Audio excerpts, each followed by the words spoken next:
ርኩሳን መናፍስቶች አሉ። በመናፍስቱ ዓለም ሄራርኪ አለው። በዚህ አሁን ርኩሳን መናፍስት የሚላቸው እዚህ አየር ላይ ያሉ ናቸው። ኢየሱስ ጌታ ነው። እሱን ዝም ብለህ በኢየሱስ ስትለውና መሄድ ነው፣ የሚመታ ነው። ኢየሱስ ጌታ ነው። ከዛ ከርኩሳን መናፍስት ከፍ ስትሉ አንድ አሉ፣ ኃይላት የሚባሉ አሉ። ሄራርኪ አላቸው በመናፍስቱ ዓለም። ከኃይላት ስታልፉ ደግሞ ስልጣናት የሚባሉ አሉ። ከዛ ደግሞ ገዢዎች የሚባሉ አሉ። ይሄ ምን አይነት ነው ሲባል በመንፈሱ ዓለም ላይ ያለ ሄራርኪ። እንግዲህ በጣም ብዙ ራሱ ጳውሎስ ነው የሚነግረን። ዳንኤል ጋር ገብርኤል ከመምጣቱ በፊት 21 ቀን የፋርስ አለቃ ይለዋል። የፋርስ አለቃ 21 ቀን ሙሉ ተቋቋመኝ ይላል። እንግዲህ የፋርስ አለቃ ማለት ገብርኤል ከላይ ሲመጣ ላይ የያዘው መናፍስቶች ናቸው። ወይ ኃይላት ወይ ስልጣናት ነው የሚሉት። ኢየሱስ ጌታ ነው። 21 ቀን ሙሉ ግን ዳንኤል ጋር እንዳይመጣ ታግለው ነበር። ኢየሱስ ጌታ ነው። ከሚገርማችሁ 21 ቀን ሙሉ ገብርኤል ብቻውን ፋይት ሲያደርግ፣ ቅዱስ ገብርኤል ሲያደርግ 21 ቀን ሙሉ ብቻውን አሸንፎ አልወረደም። ባይዘው በጣም እነዚህ ኃይላት ስልጣናት የሚባሉት በመናፍስቱ ዓለም ራሱ ፓወር ያላቸው ስለሆኑ ሚካኤል መጥቶ ፋይት ሲያደርግ ገብርኤል ወርዶ ለዳንኤል መልእክቱን ተናግሮ ወጥቶ አብሮ ፋይት አድርገው ወደ ሄቨን ሄዱት። ኢየሱስ ጌታ ነው። መናፍስቱ ዓለም ምን አይነት አቅም ያላቸው አሉ ከተባሉ ስልጣናት፣ ኃይላት፣ ገዢዎች የሚባሉ አሉ። ጠንከር ያላሉ። ኢየሱስ ጌታ ነው። እዚህ መንደር ላይ ጂኒ ምናምን የሚባሉ እነዚህ በጣም ኢዚ ናቸው። መንደር ላይ ያላለ፣ ውሃ ላይ ያላለ፣ ከፍ እያለ ያለ፣ ከዛ ኃይላት፣ ስልጣናት፣ ገዢዎች እያለ ሄራርኪው ይቀጥላል። ኢየሱስ ጌታ ነው። ከወደቁት ሲሶዎቹ መካከል ዋናው ሉሲፈር ግን እዛው ባራባሮስ እንዳለ መጽሐፍ ቅዱስም ይነግረናል። ስለዚህ ከነዚህ ጋር ነው አለ። እንግዲህ በጌታ ኢየሱስ ስታምኑ ክርስቲያን ስትሆኑ ውጊያው ከነዚህ ጋር ነው። መንደር ላይ ካሉት ርኩሳን መናፍስ፣ ከዛ ኃይላት፣ ከዛ ስልጣናት፣ ከዛ ደግሞ ገዢዎች ከሚባሉት ከመናፍስቱ ዓለም ጋር ፋይት አላችሁ። ኢየሱስ ጌታ እንግዲህ በጣም የሚገርም ነው። እናንተ በክርስቶስ ኢየሱስ ያመናችሁ እግዚአብሔር ልጅ ናችሁ። ውጊያው ግን አሁን ጌታ ከእናንተ ጋር ከመሆኑ የተነሳ በመንፈስ ቅዱስ ከመታተማችሁ የተነሳ አሁን ውጊያው መንፈሳዊ ሆኗል። ኢየሱስ ጌታ ነው። ስለዚህ ከሰው ጋር አይደለም። በሰው በኩል መጥቶ ዲያብሎስ ሲፈትናችሁ ሰውየውን አይደለም ቻሌንጅ ማድረግ ያለባችሁ፣ በሱ ውስጥ ያለውን ስፒሪት መምታት አለባችሁ። ኢየሱስ ጌታ ነው። ያን የማሸነፍ ደግሞ ስልጣን አንተ አለ። ያን የማሸነፍ ስልጣን ደግሞ ለአንቺ ተሰጥቶሻል። ኢየሱስ ጌታ ሃሌሉያ። ለምን ሲባል እኔ ሁሌ የሚገባኝ ነገር የኢየሱስ የስም ስልጣን ያልተነጣጠረ የኒኩለር ቦምብ ነው። በምንም አካል ላይ ጥረው ድባቅ ነው የሚያደርገው። ኢየሱስ ጌታ ነው።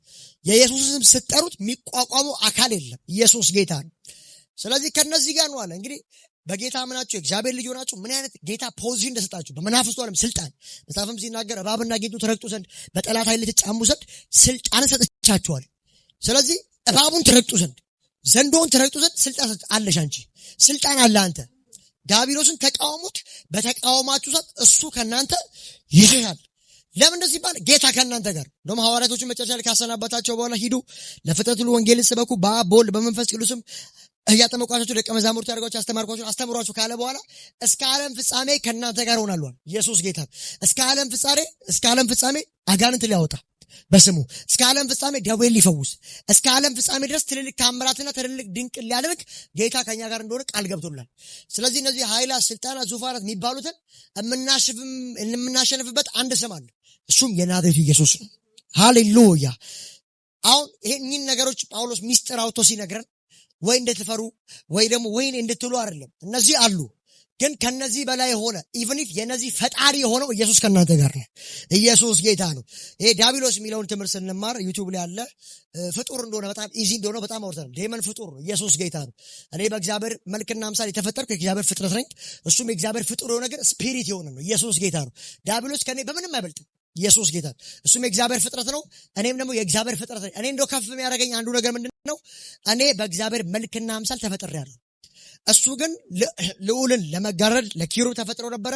ስፍራውን ለቆ ወርዷል፣ ተረግጧል፣ አመድ ሆኗል። ኢየሱስ ጌታ ነው። አሁን በስፍራ ደረጃ ይወራ ከተባለ እሱ አመድ ነው፣ እኔ ልጅ ነኝ። ኢየሱስ ጌታ ነው። ሃሌሉያ። ስለዚህ ምንም የሚያስፈራ የሚያስደነግጥ ነገር የለም። መንፈሳዊ ዓለም ተሸንፏል። የሲኦልና የገሃነም ቁልፍ በእኔ ላይ ነው አለ ጌታ ኢየሱስ። ስለዚህ ተሸንፏል። ሞት አቅም የለውም። ኢየሱስ ጌታ ነው። የኃጢአት ደሞዝ የሆነው ሞት የሆነው ቅጣት ድል ጌታ ነስቶታል። ስለዚህ ኃጢአት፣ ሞት፣ ከሳሽ ሰይጣን እኛ ላይ አቅም የለም። ኢየሱስ ጌታ ነው። በክርስቶስ ስናመን እኛ ድል ነስተናል፣ አሸናፊዎች ሆናል። ኢየሱስ ጌታ ነው። ቁጥር 13 ክፉ ቀን ሲመጣ አለ መቋቋም ትችሉ ዘንድ የእግዚአብሔርን ሙሉ የጦር ዕቃ ልበሱ። ስለዚህ ላይ 11 ላይ ምን አለን? የተንኮሉን ስራ ትቋቋሙ ዘንድ። ስለዚህ ዲያብሎስ ሁሌ ምን አለው ማለት ነው? ተንኮለኛ ነው። ተንኮል አለው። አንዱ ሲዘጉ በአንዱ ይመጣል። ኢየሱስ ጌታ ነው። ክብር ለጌታ ይሁን። ክፉ ቀን ሲመጣ አለ ለካ በአማኞች ላይ ክፉ ቀን አለ።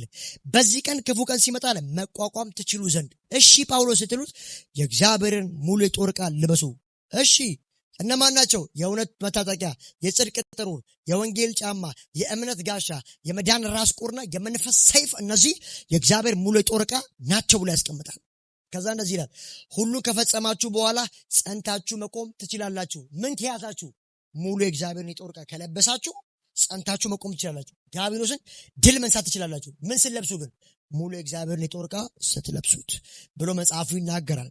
እነዚህ ነው እየዘረዘረ የሚሄደው ከቁጥር 14 ጀምሮ እንደዚህ ይላል። እንግዲህ ወገባችሁን በእውነት ዝናር ታጥቃችሁ፣ እንግዲህ ወገባችሁ በእውነት ዝናር ታጥቃችሁ፣ የጽድቅንም ጥሩር ለብሳችሁ፣ በሰላም ወንጌል ዝግጁነት እግሮቻችሁ ተጫምተው ቆሙ። ከዚህም ሁሉ ጋር የሚንበለበለውን የክፋት ፍላጻዎች ሁሉ ታጠፉ፣ የምትችሉበትን የእምነት ጋሻ አንሱ፣ የመዳንን ራስ ቁር አድርጉ፣ የመንፈስንም ሰይፍ ያዙ፣ እርሱም የእግዚአብሔር ቃል ነው። በሁሉም አይነት ጸሎትና ልመና በማንኛውም አይነት መንፈስ ጸልዩ፣ ሁሉንም በማሰብ ንቁ፣ ስለ ቅዱሳንም ሁሉ በትጋት ልመና አቅርቡ ይላል። አሁን ከዚህ በኋላ ከ14 ጀምሮ ያለው ነው የምናየው።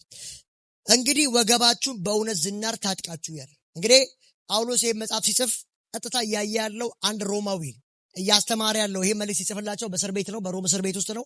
አንድ ምን ያህል ሲባል የሮም ወታደር ያህል፣ የሮም ወታደር ከስክስ አድርጓል፣ ሄልሜት እዚህ ላይ አድርጓል፣ እዚህ ጋር መታጠቂያ አድርጓል፣ እዚህ ጋር ደግሞ መከላከያ አድርጓል፣ ጋሻ ይዟል፣ ሰይፍ ይዟል።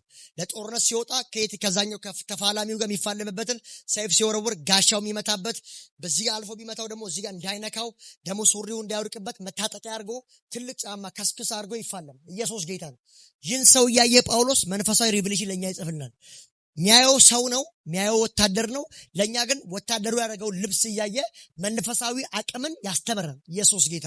መንፈሳዊ ዓለም ላይ ስለሚደረጉ ነገሮች በደንብ ዲፕ እያስተማር ይላል። ኢየሱስ ያድናል። ክብር ለጌታ ይሁን። ስለዚህ ምን የእውነትን መታጠቂያ የመጀመሪያ ነው። እንግዲህ ወገባችሁ በእውነት ዝናር ታጥቃችሁ። በእውነት ዝናር ታጥቃችሁ ማለት ወገባችሁ ያለ ውሸት ማለት ነው። በዚህ አጋጣሚ ወገባችሁ አንድ ሰውን ቀበቶ ቢፈታ ሱሪው ሊቆም አይችልም። ስለዚህ ወገባችሁ በእውነት ዝናር ታጥቃችሁ ማለት ለእውነት ለእግዚአብሔር እውነት ኖራችሁ ሸቀጣችሁ አይደለም፣ የሆነ ነገር አድርጋችሁ አይደለም። ወገባችሁ በእውነት ዝናር ታጥቃችሁ። ስለዚህ ክርስቲያን አንዱ የጦር ዕቃ ይሄ ነው። በመታጠቂያ በወገብ ዝናር መታጠቅ ነው። ስለዚህ ክርስቲያን ወገቡን የኔሴንስ ምንድነው? በቃ በየትኛውም ሁኔታ ማይፈታ አቋም ሊኖረው ይገባል። ኢየሱስ ጌታ ነው። ክርስቲያን ሁኔታውን አይቶ ሳይሆን የሚኖረው ጌታውን አይቶ ነው የሚቀጥለው። ኢየሱስ ጌታ ነው። ሁኔታውማ ብዙ መረጃ አለው። ኢየሱስ ጌታ ነው። ግን የአንድ ክርስቲያን እውነት ቦርና ጌን መሆኑ እንኳን የሚታወቀው በሚደርስበት ማንኛውም ፈተና ጸንቶ መቆሙ። ኢየሱስ ጌታ። ስለዚህ ወገባችሁን በእውነት ዝናር ታጥቃችሁ ይላል። ኢየሱስ ጌታ ነው። የእውነት መታጠቂያ በጽድቅ መኖር ማለት ነው። በዚህ አጋጣሚ ጌታ ኢየሱስ በተራራው ስብከት ላይ ስለ መሐላ ያስተማረው ትምህርት አለ። እንግዲህ በጌታ የሚሆን በሰማይ መላእክት ይሁን በእስራኤል ቢሆን በእነዚህ ቢሆን በሰማይ በምድር አትማሉ አለ። እንግዲህ በእውነት ዝናር ታጥቃችሁ ማለት ስለ መሐላ ብዙ ጴንጤዎች ይምላሉ አይደል? ጌታ ምናምን አይቻል መጽሐፍ ቅዱስ አይደለም። በሰው መማል በእግዚአብሔር መማል በእስራኤል መማል ምናምን አይቻል መጽሐፍ ቅዱስ አይደለም። ጌታ ሲያስተምር እንደዚህ አለ፣ እውነት ከሆነ እውነት በሉ፣ ውሸት ከሆነ ውሸት በሉ። ሲጀመር ማን ይፈርድባቸዋል? እውነቱን እውነት ብትሉ ውሸትን ውሸት በሉ ብሎ መጽሐፍ ቅዱስ ያስተምራል። ማን? ጌታ ኢየሱስ። የት? በተራራው ስብከት ላይ ወደ ማቴዎስ 6 አካባቢ ላይ ማለት ነው። ስለዚህ በእውነት ዝናር ታጥቃችሁ ሲል አትዋሹ እያለ ነው። በዚህ አጋጣሚ ክርስቲያን ውሸተኛ መሆን የለበትም፣ አስመሳይ መሆን የለበትም። ለጽድቅና ለቅድስና እግዚአብሔር ለመፍራት ክርስቲያን መኖር አለበት። የሚዋሽ ከሆነማ በፊት የነበረበት ካራክተር አልተወውም ማለት ነው። ጳውሎስ ክር ያለና አቋም ያለው ትምህርት ነው የሚያስተምረው። ኢየሱስ ጌታ ነው። እኛም ስንሰብካችሁ ሊያማችሁ ይችላል፣ ውስጣችሁ ሊሸረሽረው ይችላል። ግን ተሸርሽራችሁ መሰራት አለባችሁ። ኢየሱስ ጌታ ነው። የሚያባብልና ደስ የሚል ነገር ሁሌ መልእክት አይለንም። እኛ እነ ጳውሎስ ባገለገሉት በዛ ልክ እናገለግላለን። ኢየሱስ ጌታ ነው። ደግሞም ክፍሉ ትምህርታዊ ስለሆነ ኢየሱስ ጌታ ነው። ስለዚህ እንግዲህ ወገባችሁ በእውነት ዝናር ታጥቃችሁ። ውሸት አትናገሩ፣ ውሸት አትናገሩ። ክርስቲያን ናችሁ። በአንደበታችሁ ውሸት ሊገኝ አይገባም። ለምን ሲባል በክርስቶስ የሆነ ሁሉ እውነት ስለሆነ ጌታው እውነት ሊናገር ግድ እንደሆነ ይናገራል። ወገባችንን በእውነት ዝናር ታጥቀን። ያ የሮም ወታደር ሲያው እዚህ ጋር አሪፍ የወገብ መታጠቂያ አድርጓል። ስለዚህ ቢሮጥ መንቢል ሱሪው አይፈታም። ክርስቲያን የሚዋሽ እንደፈለገ የሚኖር ከሆነ መታጠቂያው ክርስቶስ መልበሱ ሁሉ ከልሱ ላይ ምን ያለ ማለት ነው? ይወርቅ። ኢየሱስ ጌታ።